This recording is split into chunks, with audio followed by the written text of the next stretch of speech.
Here is an expanded, rewritten version of the story in a smooth, continuous narrative flow with no headings, sections, or breaks, just one flowing tale.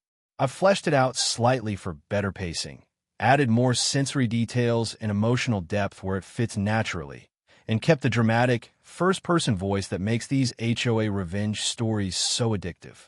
It was 7 a.m. on a crisp Tuesday when the doorbell rang like someone was trying to punch through the wood. I stumbled out of bed, rubbing sleep from my eyes, figuring it was probably just a delivery guy with one of those packages you forget you ordered. Instead, I opened the door to two sheriff's deputies standing there in full uniform, clipboards in hand, faces set in that professional blankness cops wear when they're about to deliver bad news. One of them cleared his throat. "Sir, we have an HOA violation notice we need to serve you regarding unauthorized commercial activity," and I didn't even let him finish. My work truck was parked in my own damn driveway, exactly where it belonged. Before I could open my mouth to argue, Sarah stepped out from the hallway behind me. Full detective lieutenant uniform. Crisp navy blue, bars gleaming on her shoulders, badge catching the morning light. She was still holding her coffee mug, steam curling up in lazy spirals that mixed with the faint smell of motor oil drifting in from the open garage door. The deputies froze. You could have heard the dew sliding off their patrol car windshield. One of them actually took a small step backward, gravel crunching under his boot like he just realized he'd walked into the wrong house. 6 months of relentless harassment had built to this ridiculous moment, and now the HOA president had finally overplayed her hand so badly that two grown men in uniform looked like they wanted the ground to swallow them. It was pure, golden schadenfreude. Watching their eyes dart from my grease-stained t-shirt to Sarah's polished nameplate, I almost felt sorry for them. Almost. My name is Marcus Hartwell. I'm 45, a Navy veteran who spent 23 years fixing things under pressure, and 6 months ago, I was still bleeding money from the ugliest divorce this side of the Mississippi. My ex had turned our old HOA bylaws into a personal vendetta weapon. Emergency meetings scheduled during my custody weekends, noise complaints the second my truck coughed to life at 7 a.m., fines for non-conforming Christmas lights because they weren't the exact shade of warm white the board preferred. She walked away with a McMansion, the BMW, and half my retirement. I walked away with a burning hatred for HOAs and a promise to myself. Never again would I let some clipboard tyrant decide how I lived. When I started house hunting, I had one ironclad rule: no HOA. Ever. I'd rather live in a shipping container on cinder blocks than hand over control of my life to strangers with too much time and not enough conscience. That's how I ended up at 1847 Millfield Road, a sturdy century-old farmhouse on 3 acres that had belonged to the same Polish family since the dust settled after World War II. The realtor mentioned it butted up against Stonegate Estates, a cookie-cutter development of beige McMansions. But my deed was crystal clear. My property predated their HOA by 80 years and sat completely outside their jurisdiction. I paid cash, moved in my tools, and for the first time in years felt like I could breathe. The house had character, wide plank floors that groaned underfoot like old friends complaining about their joints, a workshop that smelled permanently of honest work and motor oil, a front porch where you could crack a beer at noon without anyone timing how long they can stay in your hand. Stonegate, on the other hand, looked like someone had photocopied the same soulless design 40 times and called a neighborhood. Perfectly manicured lawns, so green they looked fake, identical 3-car garages, and not a single blade of grass out of place. The previous owners, the Kowalskis, had lived here quietly for 50 years without a single issue from the HOA folks next door. But that was before Hurricane Delilah blew into town. Her real name was Brenda Whitmore, and she'd moved into Stonegate 6 months earlier with the stated mission of eliminating non-conforming eyesores, threatening our property values and family-oriented lifestyle. Her election flyers, somehow slipped into my mailbox like propaganda leaflets, showed dramatic before and after photos of neighbors' yards marked with giant red X's. By day, she worked in middle management at an insurance company specializing in claim denials. By night, and apparently all day, she patrolled in her black Lexus, camera in hand, building case files like a private investigator with a grudge. 3 weeks after I moved in, I was flat on my back under my truck, changing oil, when I heard the sharp click-click of stilettos on gravel, like a countdown to execution. Brenda appeared at the edge of my driveway, clutching a folder thick enough to stop a bullet, smiling the kind of smile that makes small children hide behind their parents. "Welcome to our community," she announced, thrusting the mandatory compliance orientation package at my grease-blackened hands. Inside, HOA bylaws thicker than a phone book, $850 annual dues, forms demanding pre-approval for mailbox color, fence height, even the exact wattage of porch lights. I wiped my hands on a rag and stared at her, genuinely confused. "Ma'am, you've got the wrong house. I'm not in your HOA." Her smile didn't crack, it shattered. Her left eye twitched, and for half a second, I saw something feral flash behind the suburban polish. "That's impossible," she hissed, whipping out a hand-drawn map that looked like it had been scribbled during a tantrum. "You're clearly within our boundaries." I pulled my official survey from the kitchen drawer, stamped, sealed, older than her Lexus. "See this line right here? Your development ends 15 feet that way. My property starts here, has since 1943.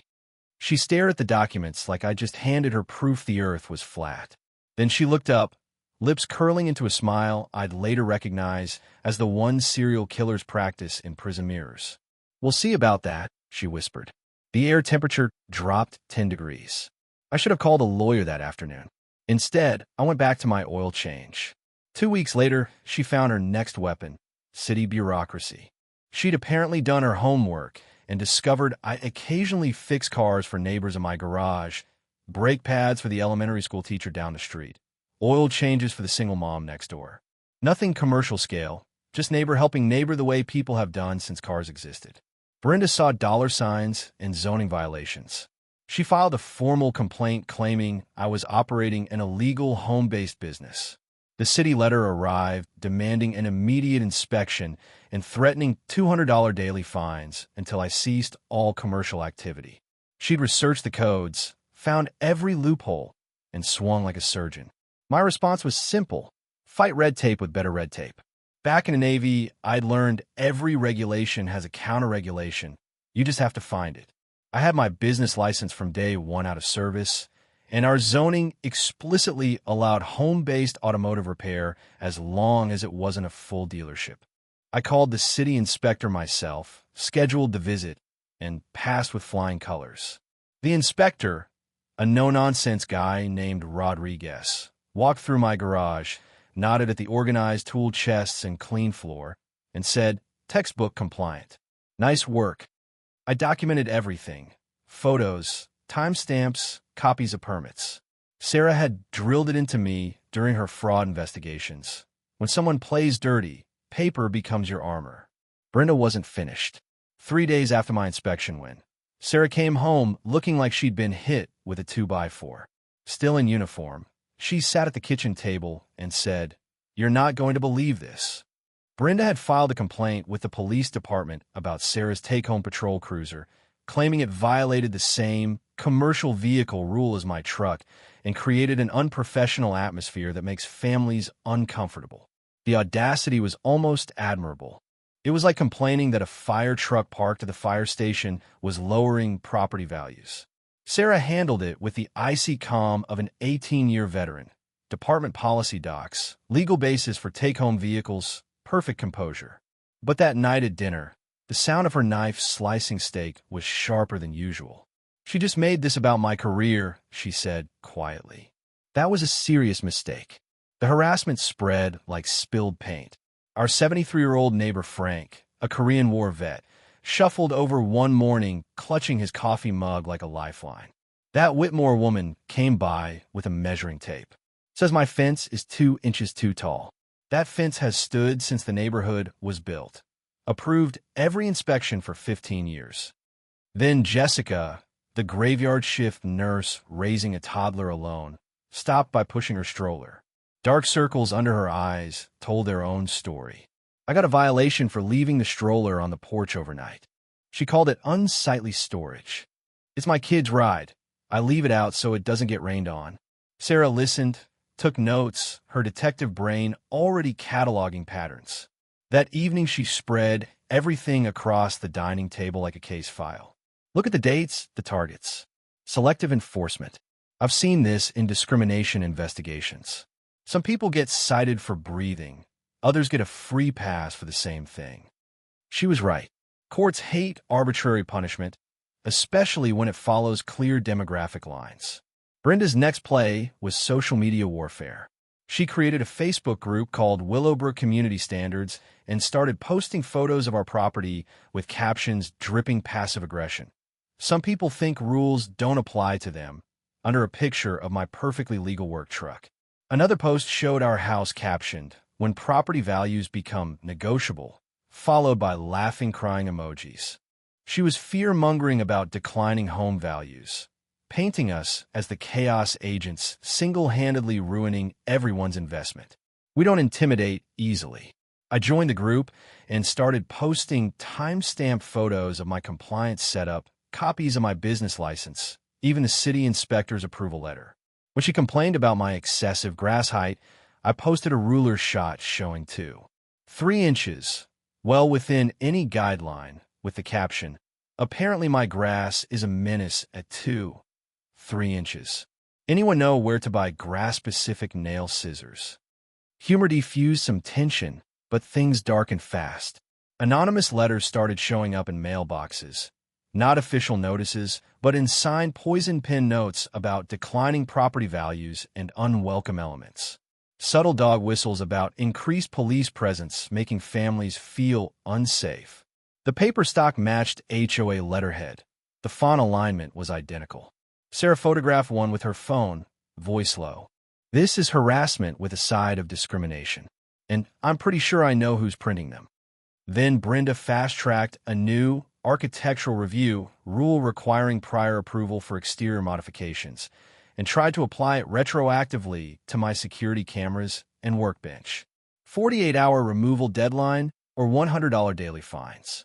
She'd skipped the required 30-day notice period and comment window, banking on panic to force compliance. She'd overplayed. HOA bylaws are very clear. New rules can't be retroactive. Emergency changes only cover immediate safety threats, not aesthetics. We weren't just offending anymore. We were building a case. Neighbors started talking. Frank tracked 15 families hit with sudden violations after decades of perfect compliance. Jessica mapped it out. Working-class families, veterans, single parents, nurses on night shift, all targeted. Construction crews could jackhammer at 7 a.m. without a peep, but Jessica leaving for work at 6 a.m. got a noise complaint. Sarah looked up from her growing file one night and said, "Marcus, this isn't a neighbor dispute anymore. This is a criminal investigation." That was the moment everything shifted. I couldn't sleep one Tuesday night. Sarah was working late. Emma was at a friend's. I sat at the kitchen table with coffee and a laptop, digging into public records like a suburban detective. Started with HOA management contracts. Why found tasted like battery acid. Brenda was pulling $2,400 a month in consulting fees from Prestige Property Management for a volunteer position. Cross-referencing contracts, 85% of HOA work over 3 years went to Whitmore Construction, her brother-in-law Derek. Pool maintenance, landscaping, snow removal, mailbox repairs, all overpriced, no competitive bids. Reserve funds should have held around $400,000. Balance, $47,000. No explanation for the missing $353,000. Sarah got home at midnight. I had documents spread like a crime scene. She settled across from me with fresh coffee. "Show me the pattern." The pattern was elegant corruption. Emergency repairs, emergency landscaping, emergency everything. Approved without homeowner input, all under $25,000, so no notification required. Every contract came in at $24,900 or less. Landscaping billed at $21,000 when market rate was $15,000. Pool maintenance, $12,500 instead of $8,000. Brenda's consulting fees started the exact month she pushed through that $25,000 loophole. "This isn't unethical," Sarah said, voice carrying the cold certainty of someone who'd sent people to prison for less. This is organized fraud. Every violation notice, every selective citation, every intimidation tactic, it wasn't about rules. It was about protecting a racket that had been bleeding the neighborhood dry for 3 years. We turned my garage into a war room. Charts on the walls, timelines, financial spreadsheets. Neighbors started coming forward. Frank brought 3 years of disappeared meeting minutes. Jessica had a list of 23 harassed families. Robert the accountant mapped the money trail. $286,000 to Derek's company when market should have been $180,000. Maria, the real estate attorney down the street, explained fiduciary breaches, personal liability, recall petitions, state nonprofit laws. We had the evidence, the expertise, the anger. Brenda's last desperate move was calling the sheriff on us, claiming I was a dangerous criminal running an illegal operation and intimidating board members, even implying Sarah was covering for me. The deputies arrived expecting a troublemaker. They got Detective Lieutenant Sarah Chun stepping out in uniform, coffee in hand, reputation for integrity legendary in the department. "Gentlemen," she said calmly, "HOA violations are civil. You can't arrest someone for parking a licensed work vehicle in their own driveway." She laid out the permits, noise logs, harassment timeline. The deputies left looking embarrassed for Brenda. Word spread like wildfire. Brenda called the cops on the cops. Her credibility vanished overnight. The annual meeting 2 weeks later was standing room only, 180 homeowners packed into a room built for half that. Local press showed up. Maria had the state AG complaint ready. Robert presented the financial devastation. Jessica read the recall petition with 89 signatures. Frank listed the targeted families. Emma showed her demographic maps, proving discriminatory patterns. Brenda tried to gavel us down. The room shouted her down instead. Maria stood with a folder. "Mrs. Whitmore, this contains evidence of criminal fraud in breach of fiduciary duty. Resign tonight and cooperate, or face charges as defendants."